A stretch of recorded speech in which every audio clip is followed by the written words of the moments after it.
कभी सोचा नहीं था देश के सबसे होनहार पत्रकार के लिए, टेलीविजन के सबसे बेखौफ एंकर के लिए, अपने सबसे अच्छे दोस्त के लिए था शब्द का इस्तेमाल करना होगा। कोरोना की रिपोर्टिंग करते हुए यह भयावह सच हर जगह देखती थी। कभी सोचा नहीं था कि इतने करीब से देखना पड़ेगा।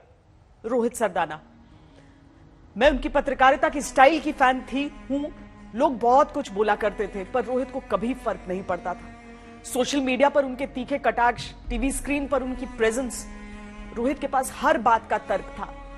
उनके पास कभी शब्द कम नहीं पड़ते थे। सांसें कम पड़ गई।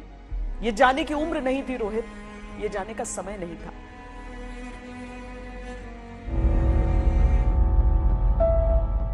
तुम तो कभी नहीं हारते थे। इतना सरल नहीं है, तुम मांग लो सदस्यता। देखो मैं टीएमसी से नहीं हूं ना अभी। नहीं टीएमसी से रहता तो मैं भी कोशिश कर लेता शायद, लेकिन टीएमसी से नहीं हूं। जिंदगी का दंगल कैसे हार गए रोहित?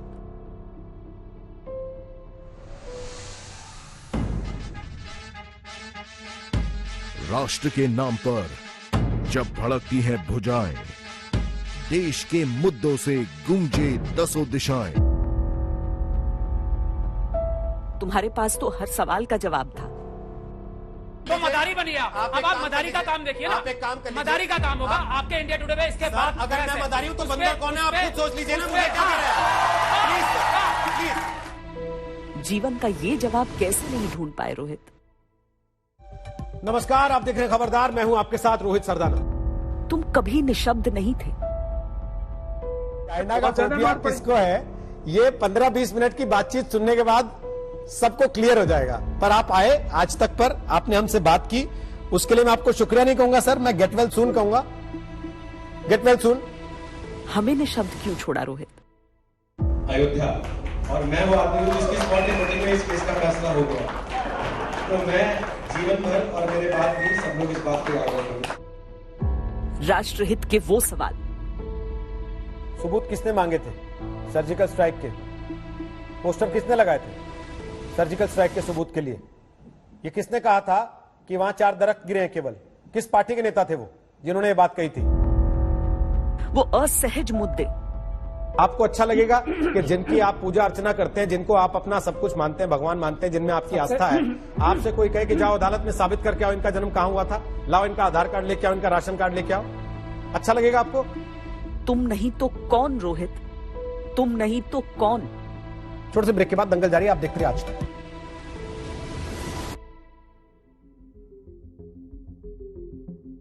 जब यह सब बीत जाएगा, या तो हम भी बीत जाएंगे या हम फिर मिलेंगे तो आंसुओं के साथ, फिर मिलेंगे बीते वक्त के साथ। हम बताएंगे हम पर क्या गुजरी, तुम बताना तुम इससे कैसे उभरे। जब ये सब बीत जाएगा, या तो हम भी बीत जाएंगे या हम फिर मिलेंगे। हद क्या है या क्या होगी पता नहीं, हम तैयार हैं या टूट चुके पता नहीं। बस सोकर उठ जाते हैं, शुक्र है, कल फिर सुबह होगी पता नहीं। जब ये सब बीत जाएगा, या तो हम भी बीत जाएंगे या हम फिर मिलेंगे। खो खो वाला खेल लौट आया है। अपनी अपनी बारी की आशंका से मन घबराया है। जब रोक नहीं पाए तुम अपने जिगर के टुकड़ों को, हाथ जोड़ के थाम लो हिस्से में जो भी आया है। जब ये सब बीत जाएगा, या तो हम भी बीत जाएंगे या हम फिर मिलेंगे।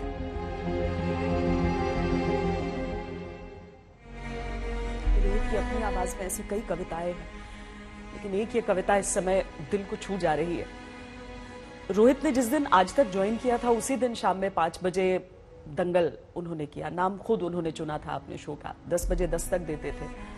मैं जब भी नहीं रहती थी, किसी रिपोर्टिंग के लिए जाती थी या छुट्टी पर रहती थी, तो मेरी जगह खबरदार हमेशा रोहित करते थे, यहां पर इसी जगह पर बैठकर जहां पर इस समय मैं बैठी हूं। टीवी न्यूज एंकर्स में बहुत कम लोग ऐसे होते हैं जिनके नाम से उनका शो जाना जाता है, पहचाना जाता है। रोहित उन्हीं चंद लोगों में से थे। रोहित की खासियत ये कि वो स्टूडियो में हो तो बस सटीक, निर्भीक, सीधी बात दर्शकों तक पहुंचती थी। रोहित के पास अभी अपने करियर में और बुलंदियां हासिल करने के अनंत मौके थे। असीमित आकाश का विस्तार उनके सामने पड़ा था, जहां उनकी पत्रकारिता का पैनापन दिखना था, लेकिन काल को कुछ और मंजूर था। रोहित का शो अब खत्म हुआ है, लेकिन रोहित ने जो कुछ भी हासिल किया, उन्होंने पत्रकारिता को जो तेवर दिए, मुद्दों को बेबाकी से कहने का जो हौसला दिया, उससे उनकी जो विचार यात्रा है वो नहीं रुकेगी। हम रुकने नहीं देंगे, हम थकने नहीं देंगे उस यात्रा को। नमस्कार, आप देख रहे हैं आज तक। मैं हूं आपके साथ रोहित सरदाना। शाम के 5 बज रहे हैं और वक्त हो रहा है दंगल का।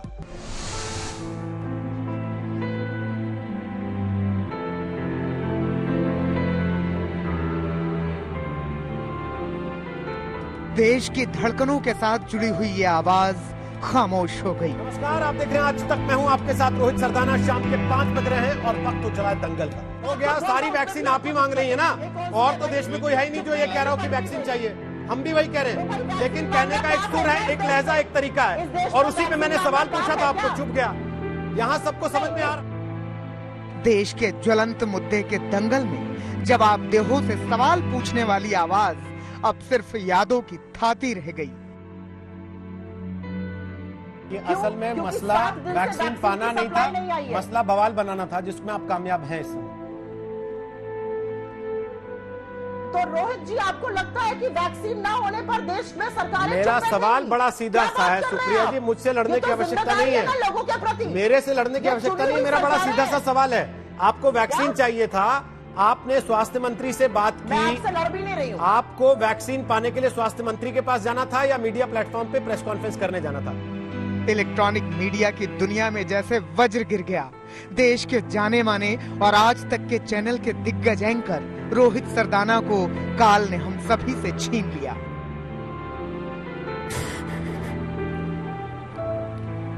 आप लोग दंगल देखते हैं, यही बैठ के वो दंगल करता था। मैं 2:30 बजे जाती थी, वो मेरा रिलीवर। रोहित तुम आ गए? अच्छा मैं मेकअप उतार लूं? हाँ तू जा, अब मैं आ गया हूँ। हाँ मैं हूँ, तू जा। परिवार में सब साथ बैठते थे, बच्चों के बर्थडे साथ मनाते थे हम लोग। कभी नहीं सोचा था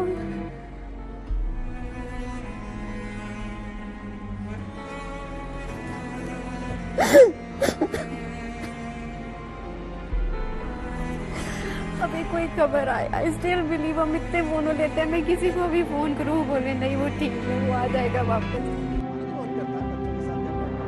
इस दर्द की कोई इंतहा नहीं है। जिस साथी के साथ घंटों बातें होती रही हो, जिसका मुस्कुराता चेहरा आंखों के सामने नाचता रहा हो, हर किसी के सुख दुख में हमेशा खड़ा रहने वाले किरदार का यूं जाना, साथियों का कलेजा फट रहा है ये सोचते हुए, ये बोलते हुए कि रोहित सरदाना अब नहीं रहे। कल रात तक उनकी तबीयत ठीक थी, 10:30-11 बजे तक उनकी वाइफ उनके साथ थी। रात के 4 बजे अचानक से उनकी तबीयत बिगड़ती है और फिर उनको आईसीयू में शिफ्ट किया जाता है। उसके बाद डॉक्टर्स उनकी सेहत पर नजर बनाए रखते हैं और फिर दिन के 11-12 बजे के बीच इस तरह की खबर सामने आती है।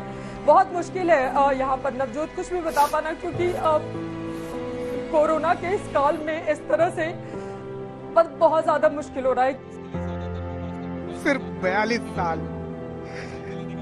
ये कोई इस दुनिया से जाने की उम्र थी? अभी तो उड़ान का वक्त था, अभी तो तमाम सपने पूरे होने बाकी थे, अभी कई मंजिलें बाकी थी। घर में पत्नी, 2 छोटी बेटियां, बेटियों के साथ रोहित की तस्वीरें, उनसे जुड़ी यादें साथियों को बेचैन कर रहे हैं। आंसुओं की धार फूट रही है।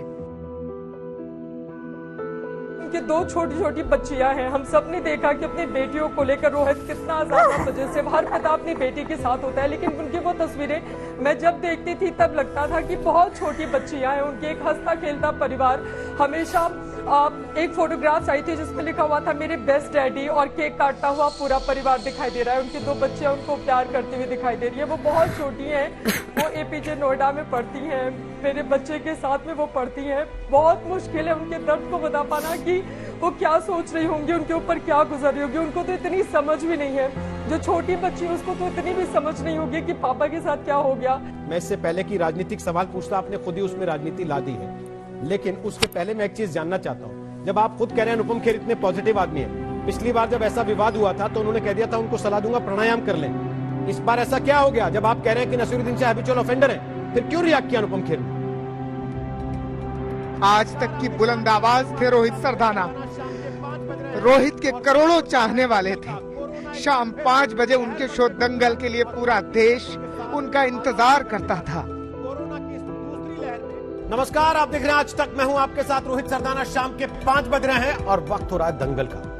धाकड़ पत्रकार के तौर पर पूरा देश उनका लोहा मानता था। कभी झुके नहीं, कभी डिगे नहीं, सवाल पूछने में कभी हिचके नहीं। और इंटरव्यू था, आप कह के बार बार बात को घुमाना चाह रहे हैं। उसी इंटरव्यू में उन्होंने नसीर साहब ने बोला ना अनुपम खेर के बारे में, या तो अनुपम खेर के बारे में जब सवाल आया तो वो बोल दिए होते कि भाई ये अनुपम खेर पर इंटरव्यू कर रहे हो क्या मेरा? रोहित जी जिस चीज पर इंटरव्यू कर रहे हो उस पर रहो। इंटरव्यू नहीं था जब उन्होंने कहा साइकोपैथ, उन्होंने कहा क्लाउन, तो जवाब तो आएगा ना सामने से। कम से कम शब्दों में, कभी कटाक्ष के रूप में, कभी सीधे सीधे सवालों से वो सबको अपना मुरीद बना लेते थे। अच्छे अच्छों की बोलती बंद कर देते थे। क्या इस देश का कोई व्यक्ति तिरंगा लहराएगा या वंदे मातरम गाएगा, जिसके लिए पहले मना कर देते थे? परसों वारिस पठान बैठे थे यहाँ पर, उन्होंने खुद विधानसभा में खड़े होकर कहा था कि मैं नहीं गाऊंगा वंदे मातरम। आज वो चौड़े होकर यहाँ पर कह रहे थे कि हम तो वंदे मातरम गाते हैं। एहसान है क्या देश पर? जो देश के प्रतीक चिन्ह है उनको अपनाना, क्या उस देश पर एहसान है? रात के 10 बज रहे हैं, आप आज तक पर दस्तक देख रहे हैं। नमस्कार, मैं रोहित सरदाना आपका स्वागत करता हूँ। हर रोज रात 10 बजे आज तक के शो दस्तक में रोहित सरदाना देश के मुद्दे को सामने रखते थे। जब हमारे डॉक्टर्स के हाथ में वैक्सीन है, फिर भी महाराष्ट्र के कुछ इलाकों में नियंत्रित लॉकडाउन लगाना पड़ा। सवाल है क्यों? जवाब है कोरोना के टीकाकरण की धीमी रफ्तार। इसीलिए जनता के साथ खड़ा रहने वाला न्यूज चैनल आज तक आज जनता को जल्द से जल्द वैक्सीन दिलाने की मुहिम शुरू कर रहा है। सरकार अब एक काम कीजिए, वैक्सीन अब बांट दीजिए। रोहित सरदाना हरफन मौला पत्रकार थे। जब भी देश में कोई बड़ी खबर होती थी, रोहित हमेशा ग्राउंड जीरो पर पहुंचते थे। इस तरफ का ये रास्ता जाता है रेलवे स्टेशन की तरफ, यहाँ भी बैरिकेडिंग लगा दी गई है।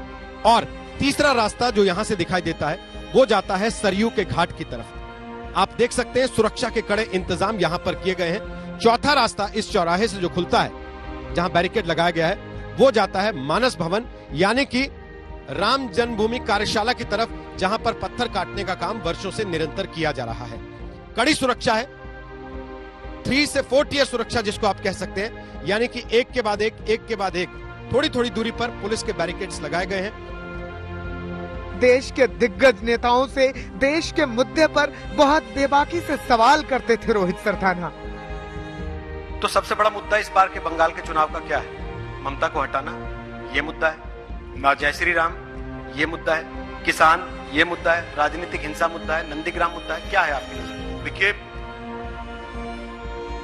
रक्षा मंत्री राजनाथ सिंह असम के एक दिन के दौरे पर हैं। एक दिन में 3 रैलियां हो रही हैं। आज आपको लेकर चलते हैं रक्षा मंत्री राजनाथ सिंह के साथ असम यात्रा के उनके एक दिन के पड़ाव पर, और जानते हैं कि आखिर असम की जनता की उम्मीदें क्या हैं और असम की जनता से भारतीय जनता पार्टी के वादे क्या हैं। क्या आपको लगता है कि रोजगार को लेकर लोगों की उम्मीदें बहुत ज्यादा हैं? आप उसको एड्रेस करने के लिए क्या कर रहे हैं? अपने संकल्प पत्र में क्या ला रहे हैं? महंगाई उनको बहुत चुभ रही है और महंगाई नेताओं के भाषणों से गायब है। उसको एड्रेस करने के लिए क्या कर रही है सरकार?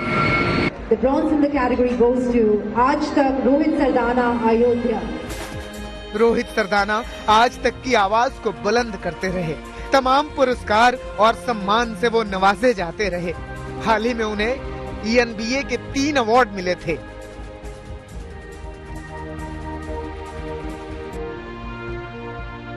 करीब 2 दशक से समय की रफ्तार के साथ कदम ताल करते हुए रोहित सरदाना इलेक्ट्रॉनिक मीडिया के दमदार हस्ताक्षर बन चुके थे।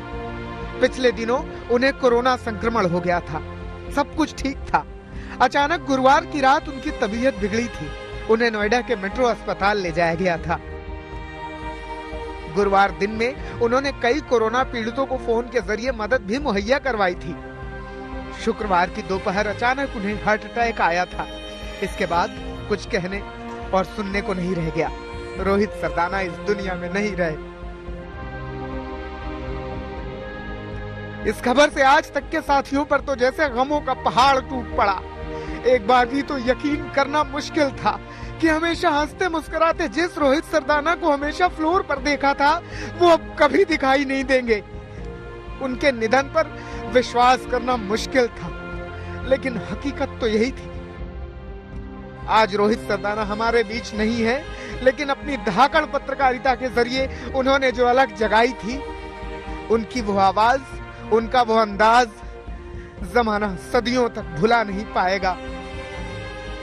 करोड़ों दिलों में रोहित सदियों तक धड़कते रहेंगे। समय इजाजत दे नहीं रहा। ये एपिसोड यहां पर खत्म हो रहा है आज दंगल का।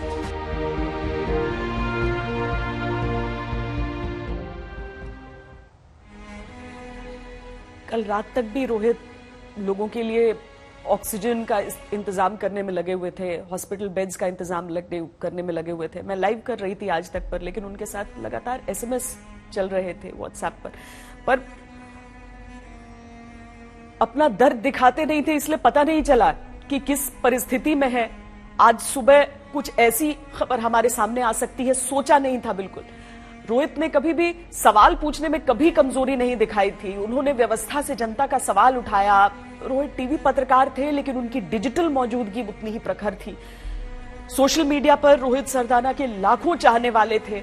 रोहित में जितनी हिम्मत थी, जितनी ताकत थी, उतनी ही जिम्मेदारी थी, उतनी ही संजीदगी भी थी। रोहित ने राजनेताओं से जो तीखे और बेबाक सवाल किए, उससे कई बार समाज में व्यापक असर के तौर पर महसूस किया गया। आज जब रोहित नहीं रहे तो राष्ट्रपति रामनाथ कोविंद, प्रधानमंत्री नरेंद्र मोदी, सबने उन्हें विनम्र श्रद्धांजलि दी है।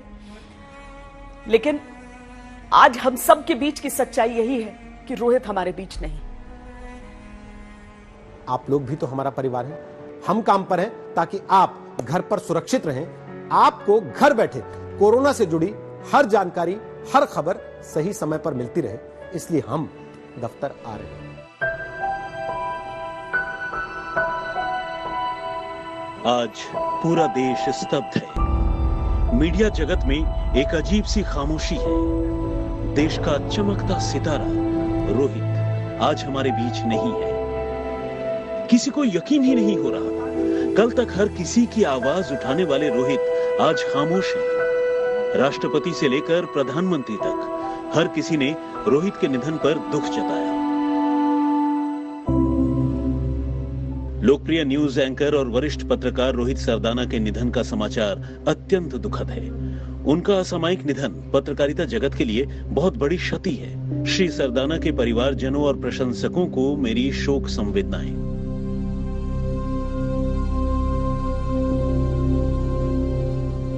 रोहित हमें बहुत जल्दी छोड़कर चला गया। ऊर्जा से भरपूर भारत की प्रगति को लेकर जुनूनी और नेक इंसान रोहित की कमी खलेगी। उनका जाना मीडिया जगत में एक बहुत बड़ी जगह खाली कर गया। उनके परिवार, दोस्तों और प्रशंसकों के प्रति संवेदना, शांति। नमस्कार, आप देख रहे हैं आज तक। मैं हूं आपके साथ रोहित सरदाना। शाम के 5 आज तक परिवार ने अपना सदस्य खोया, मीडिया ने एक चमकता सितारा खोया, देश ने अपना हीरो खोया। हर कोई स्तब्ध है, हर कोई दुखी है, क्योंकि ये क्षति ऐसी है जिसकी कभी भरपाई नहीं की जा सकती। रोहित सरदाना के निधन से दुख पहुंचा है। उनके निधन से देश ने शानदार और निष्पक्ष पत्रकार खो दिया है। भगवान उनके परिवार को दुख सहन करने की शक्ति दे। कम समय में मीडिया जगत में स्थान बनाने वाले पत्रकार रोहित सरदाना के निधन की खबर से स्तब्ध हुए। वे प्रतिभाशाली और प्रभावी पत्रकार थे। पत्रकारिता जगत को भारी नुकसान। आज हर किसी के लिए उनका जाना किसी सदमे से कम नहीं है। सबकी रोहित से जुड़ी अपनी यादें हैं और जाने का दर्द। ये समाचार बहुत दुखद समाचार है। ये केवल पत्रकारिता के लिए नहीं, बल्कि लोकतांत्रिक मूल्यों के प्रति जिन लोगों के यानी जो लोग संवेदनशील हैं, वह हर व्यक्ति इस समाचार से बहुत दुखी है। श्री रोहित सरदाना वास्तव में एक वरिष्ठ पत्रकार तो थे ही और आज तक के ऊर्जावान एंकर तो थे ही, लेकिन एक संवेदनशील इंसान भी थे। किसी भी विषय को लेकर उनके मन में एक बड़ी क्लैरिटी थी। अपनी बात को सफाई से रखने का हुनर रोहित के पास था। प्रवाह के साथ नहीं परंतु लिख के से हटकर अपनी बात कहना उनकी बहुत ही बड़ी खूबी थी। आलोचना हो या प्रशंसा, इससे जरा भी विचलित हुए बिना उन्होंने प्रामाणिकता से पत्रकारिता किया था। मुझे बहुत दुख है और मुझे दुख उनके परिजनों के प्रति बहुत ज्यादा है, जो पता नहीं इस मुश्किल घड़ी से कैसे निकल पाएंगे। लेकिन मैं अपनी सांत्वना देना चाहता हूँ, संवेदना देना चाहता हूँ और एक उनकी आत्मा को परमपिता परमेश्वर के चरणों में जगह दे, हम दुआ कर सकते हैं। रोहित जब स्कूल में पढ़ता था, 90s की बात है, मेरा उनके घर पे आना जाना था। कुरुक्षेत्र में स्कूल में पढ़ता था और हम लोग उसको हाथ में हाथ डाल करके मैं खेल के मैदान में ले जाता था उसको। मेरा एक व्यक्तिगत संबंध उससे था। अब मैंने इतना कभी बताया नहीं, लेकिन इनके पिताजी श्याम सरदाना जी वो हमारे गीता स्कूल में प्रिंसिपल थे। कभी आपके मन में सवाल आया कि इनके साथ ऐसा क्यों हो रहा है? पक्ष हो या विपक्ष, रोहित के पास हर किसी के लिए सवाल थे। ये मजदूर मर क्यों रहा सड़क पे फिर? वो एक निष्पक्ष पत्रकार थे। आज तक के वरिष्ठ एंकर और देश के जाने माने पत्रकार श्री रोहित सरदाना जी का आकस्मिक निधन अत्यंत दुखद। दिवंगत आत्मा को शांति एवं शोक संतप्त परिजनों को दुख सहने की शक्ति दे भगवान। वो पत्रकारिता के दंगल के महारथी थे, लेकिन अभी एक लंबी जंग लड़नी थी सिस्टम की खामियों के खिलाफ, शोषित की आवाज बनकर। वो इस जंग में आज तक परिवार को अकेला छोड़कर चले गए। अपने चाहने वालों के लिए दिल में एक दर्द छोड़ गए। लोगों की लाशें गिनकर अपनी कमीजें सफेद करना ऐसी महामारी के समय में, इसको कोई भी जस्टिफाई नहीं कर पाएगा। ये राजनीतिक पार्टियों को समझना चाहिए।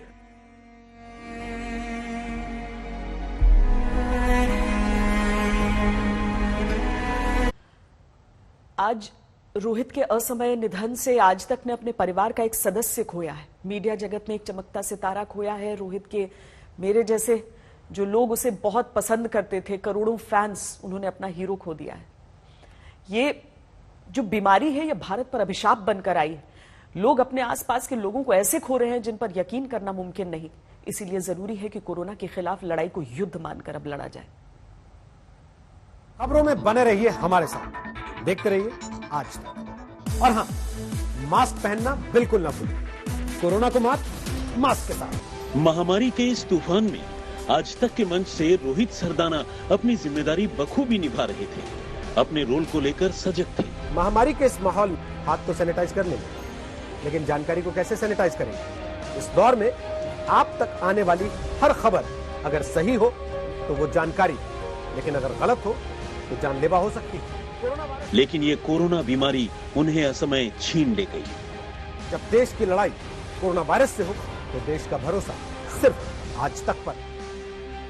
रोहित अब इस दुनिया में नहीं रहे, तो ये समय इस बात की ताकीद का है कि हम खबरदार ही रहें, ताकि कोई और रोहित जुदा न हो। इस कोरोना के सामने जरा सा भी नहीं थकना। छोटी सी चूक, थोड़ी सी बेपरवाही भारी पड़ सकती है। कोरोना हर रोज पहले से विकराल रूप में सामने आकर डरा रहा है। कोरोना ने 29 अप्रैल के आंकड़ों में 3,86,000 की संख्या को पार कर लिया और मौतें तकरीबन 3,500 हुई हैं। विदेशों से मिल रही मदद के बावजूद अभी देश भर के अस्पतालों का हाल सही नहीं हुआ है। लोग हॉस्पिटल बेड्स के लिए, दवाओं के लिए और ऑक्सीजन के लिए परेशान हो रहे हैं, तड़प रहे हैं। एक तरफ कई लोग लंबी लंबी कतारों में खड़े हैं ताकि उनका ऑक्सीजन सिलेंडर रिफिल हो सके। वहीं पर वो लोग जो ऑक्सीजन रिफिलिंग प्लांट में काम करते हैं, जिंदगी उनके लिए भी काफी मुश्किल हो गई है। कई लोग दिन में 20 घंटे लगातार काम कर रहे हैं, क्योंकि वो ये जानते हैं कि एक ऑक्सीजन सिलेंडर रिफिल होने की कीमत क्या है। यहाँ पे हमें बेड नहीं मिल रहा, हम काफी देर से खड़े पेशेंट लेके। इससे पहले भी हम गए, वहाँ भी नहीं मिला। कोरोना नेगेटिव है, लेकिन क्या कहते हैं ऑक्सीजन लेवल कम है। अब ये हमें बेड नहीं देंगे, कोई नहीं देगा, तो पेशेंट कहाँ जाएगा? उत्तर प्रदेश की राजधानी लखनऊ में ऑक्सीजन की कमी खत्म होने का नाम नहीं ले रही। एक बार फिर से ऑक्सीजन की कमी से लोग परेशान हो रहे हैं और जिसके चलते इस वक्त हम मौजूद हैं लखनऊ के अवध ऑक्सीजन इस प्लांट में, जहां पर साफ तौर पर यह लिख दिया गया है कि ऑक्सीजन जो है वो समाप्त हो चुकी है, लिक्विड ऑक्सीजन खत्म हो गई है। दौड़ रहे हैं, सब जगह जा रहे हैं, मिल ही नहीं रहा कहीं, जहाँ जा रहे हैं वहाँ इतनी लंबी लाइन लगी पड़ी है। छोटा सिलेंडर है वो लगा हुआ है घर पे, बड़ा भरवाने के चक्कर में है, कहीं कुछ हो ही नहीं रहा, इंतजाम ही नहीं हो रहा कुछ।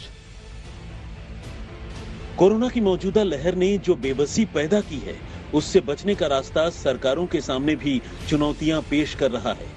कोरोना से आए संकट पर प्रधानमंत्री नरेंद्र मोदी ने मंत्रियों के साथ समीक्षा बैठक की है और उसके बाद सरकार की ओर से ट्वीट करके कहा गया कि प्रधानमंत्री की मंत्रियों के साथ बैठक में राज्यों के साथ समन्वय, मेडिकल क्षमता बढ़ाने और ऑक्सीजन उपलब्धता को बढ़ाने पर चर्चा की गई। इधर राज्यों की ओर से ये संदेश दिया जा रहा है कि वो अलर्ट मोड पर हैं। कोरोना से ठीक होने के बाद उत्तर प्रदेश के मुख्यमंत्री योगी आदित्यनाथ लखनऊ में 500 बेड के अस्पताल का निरीक्षण करने पहुंचे थे। लखनऊ के अवध शिल्प ग्राम में डीआरडीओ के द्वारा बनाया हुआ ये कोविड अस्पताल है, जो अटल बिहारी कोविड अस्पताल के नाम से जाना जाएगा और इसमें 500 बेड्स की फैसिलिटी है, जिसमें आपातकाल में और सामान्य जो कोरोना के संक्रमित लोग हैं उनका इलाज हो सकेगा। डीआरडीओ ने रिकॉर्ड टाइम में इसको तैयार किया है और हमारे साथ वो टीम भी है, उससे भी बात करेंगे। लेकिन उससे पहले हम आपको दिखा रहे हैं ये आईसीयू 1, जहां पर तमाम बेड्स लगे हुए हैं सारी जरूरी सुविधाओं के साथ, चाहे वो मॉनिटर हो, ऑक्सीजन की पाइपिंग हो और इसके अलावा तमाम दूसरी सुविधाएं, जिससे कि कोई अगर क्रिटिकल केयर के लिए यहाँ पर आता है तो उसकी कैसे ख्याल रखा जा सकता है, कैसे उसको फौरन इलाज मिल सके। देखिए, ये पूरी व्यवस्था हमारा कमांड कंट्रोल सेंटर से लेके सभी व्यवस्था पूरी सारी लिस्टेड अस्पताल और मेडिकल कॉलेज सभी जगह पूरी कोऑर्डिनेशन है, सभी जगह बातचीत के आधार पे जो भी जिसकी आवश्यकता होती है जिस पेशेंट को, उसके हम लोग भर्ती करा रहे हैं और ऑक्सीजन की सप्लाई भी सुदृढ़ की गई है। सभी चीज सुदृढ़ता है और सभी चीज कार्रवाई की जा रही है। मध्य प्रदेश के मुख्यमंत्री शिवराज सिंह चौहान ने वर्चुअल मीटिंग कर कोरोना के खिलाफ तैयारियों की समीक्षा की। हालांकि सवाल सिर्फ मीटिंग और निरीक्षण का नहीं है, सरकारी दावे हकीकत में बदलते नजर आए ये जरूरी है। जैसे उत्तर प्रदेश के कई जिलों में कोरोना हेल्पलाइन जरूर बनी है, लेकिन उससे मदद नहीं मिलती। बेड मिल जाएगा ना मैडम? मिल जाना चाहिए सर। तो कहीं उपलब्ध हो तो जानकारी दे दीजिएगा मैडम। ये जानकारी वही सर ही दे सकते हैं, हम उनको लिख के दे रहे हैं, उसके बाद वो आपको कॉल बैक करेंगे। 2 नंबर, एक तो टोल फ्री था, उसके अलावा हेल्पलाइन नंबर था, दोनों पे घंटी तो गई और फोन भी उठा, वहाँ पे लोगों ने बात किया और एक पहले टोल फ्री नंबर से एक दूसरे डॉक्टर का नंबर दे दिया गया, लेकिन जो दूसरा हेल्पलाइन नंबर था उस पर बात हुई और बताया गया आपको कि आपको बेड मिल सकता है और जैसा होगा बताया जाएगा। परेशान तो है सर, बस अब बेड मिल जाए उसके बाद ही हो सकता है कि अगर सरकार बेड उपलब्ध करा दे तब जाके समझेंगे कि ये नंबरों का कुछ फायदा हुआ है। अभी तो कुछ भी बेड या इन्फॉर्मेशन अभी तक तो है नहीं, अब इंतजार करते हैं, देखते हैं कितनी देर में इन्फॉर्मेशन आती है। कोरोना के खिलाफ जंग में सरकारी व्यवस्थाएं किस कदर नाकाफी साबित हो रही हैं और कैसे उन पर लोगों का भरोसा उठ रहा है, इसे आम आदमी पार्टी के विधायक शोएब इकबाल की बातों से समझ सकते हैं, जिन्होंने दिल्ली में राष्ट्रपति शासन की मांग कर दी है। मैं ये चाहूंगा कि दिल्ली हाईकोर्ट तुरंत प्रभाव से दिल्ली के अंदर राष्ट्रपति शासन लगाने का काम करे। ये मेरी गुजारिश है कि दिल्ली बहुत बुरी है, नहीं तो सड़कों पर लाशें बिछ जाएंगी। तुरंत इस दिल्ली हाईकोर्ट इसका आदेश करे, दिल्ली में जो है राष्ट्रपति शासन लगाया जाए तुरंत प्रभाव से। कोरोना की ये लहर इम्तिहान ले रही है। सरकारें जितना खुद को सजग बताने की कोशिश कर रही हैं, उन्हें उतना होना भी होगा और जिम्मेदारी हमारी आपकी भी है। कोरोना के खिलाफ जंग जीतनी है और जरूर जीतनी है। आज तक ब्यूरो। सरकार को आईना दिखा रहे हैं तो आपको भी आईना दिखाएंगे। देश कोरोना से त्राही त्राही कर रहा है, लेकिन प्रधानमंत्री के संसदीय क्षेत्र वाराणसी में किस तरह की लापरवाही चल रही है वो देखिए। अस्पताल में बेड नहीं मिल रहे हैं, ऑक्सीजन की दिक्कत है, शमशान घाटों पर चिताओं को इंतजार करना पड़ रहा है, लेकिन लोग हैं कि लापरवाही मानने को तैयार नहीं है। बनारस की गलियों में हम इस समय और वाराणसी में किस तरह, देखिए लॉकडाउन की नौबत आई है। 3 दिन के लिए लॉकडाउन बढ़ाया जा रहा है, नाइट कर्फ्यू लगाया जा रहा है, वो इसलिए कि लोग भीड़ भाड़ से बचें, थोड़ी तो जागरूकता है। ये चाय की चौपाल है, बनारस रोज की तरह यहाँ पड़ता है। भीड़ कम होने का नाम नहीं ले रही है। चाचा, डर नहीं लगता बीमारी से? नहीं भैया, एकदम नहीं, कोई बिल्कुल नहीं लगता। बिल्कुल नहीं, बिल्कुल नहीं। कोरोना नहीं है? नहीं, कोरोना है तो अपनी जगह सर्दी जुकाम बुखार है, कोरोना है। हम लोग प्रिकॉशन लेके अपना योगा। क्या प्रिकॉशन ले रहे थे यहाँ भीड़ में, आप बता सकते हैं? अरे प्रिकॉशन, अब हम लोग आए सब्जी फब्जी खरीदने, जो है चाय पियेंगे। प्रिकॉशन क्या ले रहे थे वो बता? एक्सरसाइज सुबह करते हैं, काढ़ा पीते हैं, गर्म पानी पीते हैं। जो दवा की जरूरत तो है नहीं हम लोगों को। हाँ, बाकी स्वस्थ है। मतलब काढ़ा पीने से मास्क लगाने की जरूरत नहीं पड़ती भीड़ में? मास्क तो हम लोग लगाए, किसी का मास्क नहीं था। अभी कैमरे के सामने अभी तक आपका चाय पी के मैं तुरंत फेंका हूँ, तब मास्क निकाला थे। चाय पी ऐसे चेहरा कवर हो जाएगा? ऐसे तो ठीक लगता है, इससे तो बहुत दिक्कत होता है मुझे। क्यों चाचा, डर नहीं लगता? लगता है, क्यों नहीं डर लगता। मास्क कहाँ है आपका? अब मास्क गया है, रखते हैं। आपको पता है अस्पतालों में बेड मिल रहे हैं, है ऑक्सीजन? कुछ हो गया तो परिवार वाले क्या कहेंगे? परेशान होंगे और क्या। मुद्दा मजाक का नहीं है, जिंदगी और मौत का सवाल होता है। संजीदगी से सबको लेना होगा, हमको भी लेना होगा। कोरोना के खिलाफ लड़ाई में वैक्सीनेशन भी बहुत अहम है। इसी के तहत कल से तीसरे चरण का वैक्सीनेशन अभियान शुरू हो रहा है। 18 साल से 45 साल की उम्र के लोगों का टीकाकरण किया जाना है। इस अभियान के लिए बड़े पैमाने पर लोगों ने रजिस्ट्रेशन करा लिया है, लेकिन कई राज्यों में कल से टीकाकरण शुरू होने पर संदेह बना हुआ है। वैक्सीन की उपलब्धता न होने की वजह से कई राज्यों की ओर से साफ कहा जा रहा है कि वो 1 मई से तीसरे चरण का टीकाकरण अभियान नहीं शुरू कर पाएंगे। 1 मई से यानी कि कल से 18 से 44 साल की उम्र के लोगों का भी वैक्सीनेशन शुरू होना है। 45 साल से ऊपर की उम्र के लोगों का तो वैक्सीनेशन चल ही रहा है।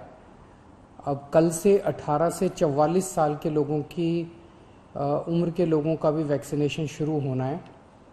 इसका बहुत अच्छा रिस्पांस बहुत सारे लोगों ने रजिस्टर किया है देश भर में। अभी तक वैक्सीन हमारे पास पहुंची नहीं है। हम लगातार कंपनी के टच में हैं। हमें उम्मीद है कि कल या परसों तक वैक्सीन आ जाएगी। कोविशील्ड और कोवैक्सीन दोनों के लिए संबंधित कंपनियों को ऑर्डर जारी किए थे, खरीदने के ऑर्डर हमने प्लेस किए थे, लेकिन दोनों कंपनियों से संपर्क करने के बाद यह पता चला है कि 1 तारीख को वो हमें वैक्सीन के डोजेज दे नहीं पाएंगी और इसलिए 1 मई से वैक्सीनेशन का यह कार्यक्रम मध्य प्रदेश में प्रारंभ नहीं किया जा सकेगा। वैक्सीनेशंस बहुत बड़े पैमाने पे हम करने जा रहे हैं। आज मैं बड़े फख्र से ये कहना चाहूँगा कि हमारे राज्य ने 1,50,00,000 लोगों को वैक्सीनेट किया है और हमारे इसमें ही एक जो आंकड़ा है 5,44,000 इतना आंकड़ा हमने एक दिन में वैक्सीनेशन का जो क्रॉस किया है, मुझे लगता है वो हमारे राज्य में ही हमारे में ही वो एक अलग विक्रम हमने निर्माण किया है। देखिए, पूरा राज्य सरकार इसके लिए प्रयास कर रहा है। माननीय मुख्यमंत्री जी के नेतृत्व में पूरी टीम काम कर रही है। स्वास्थ्य विभाग, उद्योग विभाग के साथ मिलके हर चीज की मॉनिटरिंग कर रहा है कि कैसे ऑक्सीजन की रिफिलिंग की कैपेसिटी हम बढ़ाएं, हम ऑक्सीजन का ट्रांसपोर्टेशन बढ़ाएं और विगत कुछ दिनों में हम सब लोगों ने अपनी कैपेसिटी को बिल्डअप भी किया है। 15 मई तक हमको भारत सरकार ने 10 करोड़ भारत टेक से और 2 करोड़ सीरम से ऑलरेडी उन लोगों ने ऑर्डर ये कर दिया है, उसको रिजर्व कर दिया है। अब आप बताइए कि वो कंपनियां कहती हैं कि हम 15 मई तक तो आप भूल जाइए, 15 मई के बाद जो है मई के अंतिम सप्ताह में हम विचार करेंगे कि आपको कैसे करके पैसा लेके भी हमको जो है मई के अंतिम सप्ताह में देगा या नहीं देगा, ये उनके ऊपर निर्भर है। तो एक तरफ भारत सरकार ये कह रही है कि साहब आप जो है 18 से 45 साल के लिए क्रय करके वैक्सीन लीजिए। देश में कोरोना की लहर का कहर थमने और इसके अर्थव्यवस्था पर होने वाले असर को लेकर SBI इकोरैप की रिपोर्ट में कई बड़े अनुमान जाहिर किए गए हैं। रिपोर्ट के अनुसार कोरोना की लहर को रोकने के लिए जब तक देश की 15% आबादी को वैक्सीन की दूसरी डोज नहीं लग जाती, तब तक इसको बार बार फैलने से रोकना मुश्किल होगा। मेरा 6 बजे से धक्के खा रही हूँ मैं, पेशेंट की बहुत बुरी हालत है भैया, पेशेंट मर जाएगा। सब कुछ करिए ऐसा कि जिंदगी बच जाए, या फिर खत्म कर दिए जहर देकर इंजेक्शन। जो हमारी माताएं बहनें जितनी एडमिट है उनको इंजेक्शन दिलवा दीजिए, मर जाए। कोरोना ने देश के आर्थिक और सामाजिक ढांचे को बुरी तरह से प्रभावित किया है। जो स्टाफ वाले हैं उनका सबका अवेलेबल है अंदर, कोई किसका रेफरेंस देके जा रहा है, कोई किसका रेफरेंस देके जा रहा है। आईसीयू बेड खाली है, कह रहे हैं अपनी अप्रोच लगवाओ, मिल जाएगा। अप्रोच कहाँ से लगवाए हम लोग सर, यहाँ कुछ केयर नहीं हो रही है पेशेंट की। हर कोई जानता है कि चाहे देश की सामाजिक समरसता हो या फिर आर्थिक सुधार की रफ्तार, सभी कुछ कोरोना के कंट्रोल होने पर निर्भर है। अब IIT जैसे देश के तकनीकी संस्थान और SBI जैसे वित्तीय संस्थानों की रिपोर्ट्स भी कोरोना के आंकड़ों के आधार पर इसके कम होने का अनुमान लगा रही है।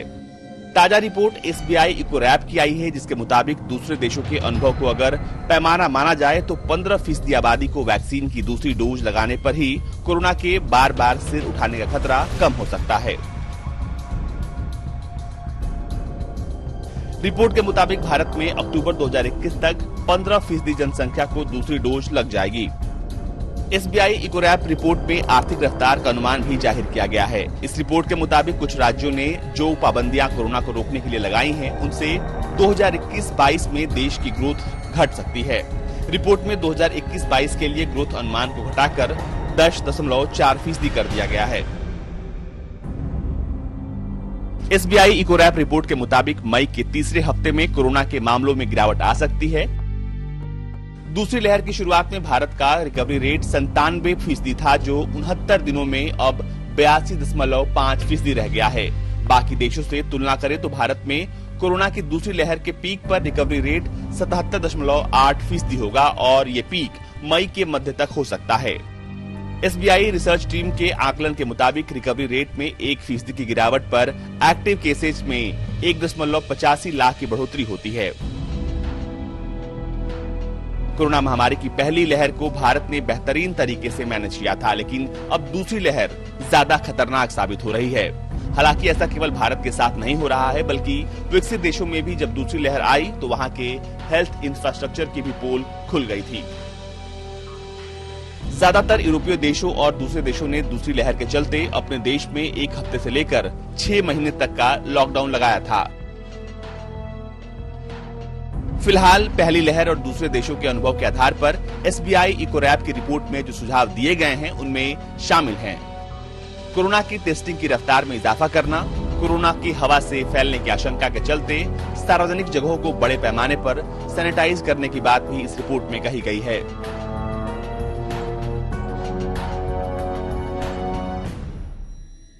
12 अप्रैल से 25 अप्रैल 2021 के बीच भारत में 13.8% मौतें 50 साल से कम उम्र के लोगों की हुई हैं। इससे ये अनुमान लगाया जा रहा है कि म्यूटेंट से भारत में कोविड केसेज बढ़ रहे हैं और जिन लोगों को वैक्सीन नहीं लगाई गई है उन पर ये सबसे ज्यादा असर डाल रहा है। अब रिपोर्ट में कहा गया है कि मई के मध्य यानी पीक लेवल तक महाराष्ट्र में 9.5 लाख एक्टिव केसेज हो सकते हैं, जबकि इस समय 6.7 लाख एक्टिव केसेज हैं। जब देश में कोरोना की दूसरी लहर का पीक होगा तो 26% एक्टिव केसेज महाराष्ट्र से हो सकते हैं। इसके बाद सबसे ज्यादा संक्रमण कर्नाटक में होने के आसार हैं, जहां पीक लेवल पर कोरोना के एक्टिव केसेस मौजूदा 3 लाख से बढ़कर 3.5 लाख हो सकते हैं। 95.7% एक्टिव केसेज सिर्फ 16 बड़े राज्यों में हो सकते हैं। वैक्सीन उत्पादन बढ़ाने और नई वैक्सीन के आयात होने पर अक्टूबर 2021 तक देश भर में 104.8 करोड़ डोज लोगों को दे दी जाएगी। इसमें से 15% जनसंख्या पूरी तरह से वैक्सीनेट हो जाएगी, यानी कि दोनों डोज दे दी जाएगी, जबकि 63% लोगों को एक डोज दे दी जाएगी। रिपोर्ट में प्रोडक्शन लिंक्ड इंसेंटिव स्कीम यानी PLI के तहत वैक्सीन को स्थानीय स्तर पर उत्पादन बढ़ाने के लिए इंसेंटिव दिए जाने का सुझाव भी दिया गया है। आज तक ब्यूरो। कोरोना के इस अटैक से जूझना आसान नहीं है, लेकिन भारत हार नहीं मानेगा। अपनी और अपने घर वालों की चिंता किए बगैर देश भर के स्वास्थ्यकर्मी कोरोना मरीजों के इलाज में जुटे हुए हैं। उदयपुर के MB अस्पताल में डॉक्टरों ने 6 महीने से एक दिन भी छुट्टी नहीं ली है। इन कोरोना योद्धाओं पर संवाददाता तनुश्री की रिपोर्ट देखिए। कल से हमारे वार्ड बॉय से लेके नर्सिंग स्टाफ, गार्ड्स, डॉक्टर्स और सभी लोग इतना लगभग वर्ष से इसी कोविड महामारी से काम करते आ रहे हैं। उन परिस्थितियों में लगभग सभी लोग एक तरह से थकान वाला फेज था और अब ये कंटिन्यू जिस तरह से पेशेंट बढ़ रहे हैं, संसाधन जितने हैं उन सब का पूरा भरपूर उपयोग किया जा रहा है। पर फिर भी इंडिया सेकंड लार्जेस्ट पॉपुलेशन है इंडिया की, तो जिस तेजी से अगर ये सेल्फ लॉकडाउन और अन्य मेजर्स को जो काम में नहीं लेंगे तो तेजी से केस बढ़ेंगे। कि आपकी खुद की मदर जो है वो कोविड ICU में यहाँ पे एडमिट है, फिर भी आप पूरे दिन दूसरे मरीजों का पहले ख्याल रखती हैं, बाद में उनके पास आप दवाई लेके भागी थी। अभी मैंने देखा आप दवाई लेके भाग रही थी। क्या वो हिम्मत है मैम आज के डेट में कि पूरे दिन इतना काम, और कोई नॉर्मल काम नहीं, इतना आप लोग इतनी खराब इमेजेस देख रहे हैं, लोगों को आप मरते हुए देख रहे हैं, किसी को ऑक्सीजन के लिए तड़पते हुए देख रहे हैं, इतना काम का प्रेशर में आप कैसे हैंडल कर रहे हैं पर्सनल सिचुएशन? मैम ये तो यही है कि हम लोग मम्मी को भी ध्यान देना है मुझे, और यहाँ के पूरे पेशेंट्स को भी ध्यान देना है। उनको ध्यान में रखते हुए मम्मी को मैंने यहाँ बुलाया, और मम्मी की भी मैं सेवा करती हूँ और पेशेंट्स की भी करती हूँ, और दोनों कामों को बैलेंस करना है वो हमें पता है, और बैलेंस करके ही चलना है। इसमें हमारे सब डॉक्टर्स भी साथ में हैं, हमें नर्सिंग स्टाफ्स हैं जो अपनी छुट्टियां कैंसिल करके सब लोग आके ये अपना काम कर रहे हैं। पेशेंट्स के लिए जो भी सेवा हम कर सकते हैं वो चीज़ हम दे रहे हैं। और मेरी मम्मी भी एडमिट है, तो मैं पूरा काम निपटाने के बाद एक बार ज़रूर राउंड करने जा पाती हूँ और थोड़ी सी देर देख के उनको वापस आ जाती हूँ, क्योंकि यहाँ पे वर्कलोड भी बहुत है। मैनेज करना पड़ता है दीदी, पेशेंट आ रहे हैं, सब कुछ देखना पड़ता है, पेशेंटों को सबको ये करना है, काम भी, सफाई भी करते हैं, पेशेंटों को भी देखते हैं, सब करना पड़ता है। घर पे कौन कौन है आप लोग के? मेरे मम्मी है, पापा है, मेरा बच्चा है, मैं हूँ। तो आपके घर पे कौन कौन? मेरे मम्मी डायबिटीज़ है, मम्मी को 2 साल की गुड़िया है, पापा है, 2 भाई है, हस्बैंड है, सब है। तो घर पे आप लोग के इतने लोग हैं, आप लोग उनको, छोटे बच्चे हैं आप लोग के घर पे, मम्मी को आपने बताया आपने डायबिटीज़ है, तो डर नहीं लगता कहीं ना कहीं थोड़ा घर जाते समय कि कहीं हमसे इनको नहीं होगा? डर लगता है मैम, पर सेफ्टी रखते हैं, और फिर घर पे जाने से पहले फ्रेश होके नहा धो के फिर अंदर जाते हैं, क्योंकि यहाँ पे सब पेशेंट के टच होते हैं, सब काम करना पड़ता है, तो सेफ्टी से रहते हैं हम। और जितना भी डर लगे, कहीं ना कहीं जो रिस्पॉन्सिबिलिटी है वो ज़्यादा है, तो भी करना पड़ता है ना, क्या करें, मेहनत करनी करें। जिम्मेदारी का भाव है वो आप लोगों में ज़्यादा है। हमारे को जिम्मेदारी ले, हमारे को पेशेंट की सेवा नहीं करेंगे तो कौन करेगा? हमारे को लगा इसके लिए रखा है। हम भी भाग जाएंगे तो फिर पेशेंटों को कौन देखेगा? हमें तो देखना पड़ेगा। डॉक्टर ही कर रहे हैं तो हम क्यों पीछे हटे जनता की सेवा करने के लिए? इसीलिए हम जब यही कर रहे हैं तो फिर हम भी कदम बढ़ा रहे हैं कि हम क्यों पीछे हटे। घर वाले से कोई प्रेशर आता है कभी? नहीं, कि घर वाले पूरा सपोर्ट करते हैं? पूरा सपोर्ट करते हैं, मेरी मम्मी भी है। हमारा भी पूरा सपोर्ट करते हैं। एक्चुअली प्रेशर तो बहुत ज़्यादा लगता है, क्योंकि 24 आवर्स कंटिन्यूसली ड्यूटी, मतलब मेरी ड्यूटी 8 आवर्स की है, बट कंटिन्यूसली हम लोग 24 आवर्स ड्यूटी कर रहे हैं, और without any day of in continuously work कर रहे हैं। सो या प्रेशर लगता है, and mortality, of course this is ICU, so mortality होती रहती है। यहाँ पे पेशेंट आता है तो ये हम फिर उसको हम सेव नहीं कर पाते। कई बार हमारे पास में रिसोर्सेज हैं, एक्चुअली ICU है तो रिसोर्सेज पूरे अवेलेबल हैं, बट फिर भी ultimately it depends on God ultimately. So mortality होती है, हम लोग डिप्रेस फील करते हैं, वर्क प्रेशर भी रहता है बहुत ज़्यादा, कंटिन्यूसली बेड्स का इशू रहता है, सो वर्किंग तो टफ है। तो अभी काफ़ी टाइम हो गया, लगभग 6 महीने हो गए घर के हुए, 6 मंथ कंटिन्यू ड्यूटीज लग रही है, कोई डे ऑफ भी नहीं मिल रहा है, कंटिन्यूस ड्यूटी लग रही है हमारी। पर मेंटली कैसे अपना बैलेंस रख रहा है? मेंटली तो ऐसे जब कोई ICU से सीरियस मरीज ठीक होके बाहर निकलता है तो जब वो खुश होता है तो फिर हमें भी मोटिवेशन मिलता है कि काम करके अच्छा लग रहा है। जब कोई मरीज सही होके जाता है तो फिर खुद को भी अच्छा लगता है। लेकिन हम रोज़ मोर्टिलिटी भी देखते हैं तो फिर ऐसे थोड़ा लगता है, डर भी लगता है घर वालों काम का। करना नहीं रुका है उसके बीच एकदम? काम कंटिन्यूस चल रहा है, ड्यूटी तो डेली लग रही है हमारी। 263 पेशेंट्स, जिसमें से 50 से ज़्यादा क्रिटिकली इल पेशेंट्स हैं, उनका अभी इस वक्त यहाँ इलाज चल रहा है। अभी ऑक्सीजन की कमी कभी कभी महसूस हो रही है, उसको मैनेज किया जा रहा है, पर अगर आने वाले दिनों में स्थिति खराब हुई तो डॉक्टर्स का कहना है कि बड़ी मात्रा में ऑक्सीजन की किल्लत महसूस की जा सकती है अस्पतालों में। कैमरा पर्सन पवन कुमार के साथ उदयपुर में मैं तनुश्री पांडे, आज तक के लिए।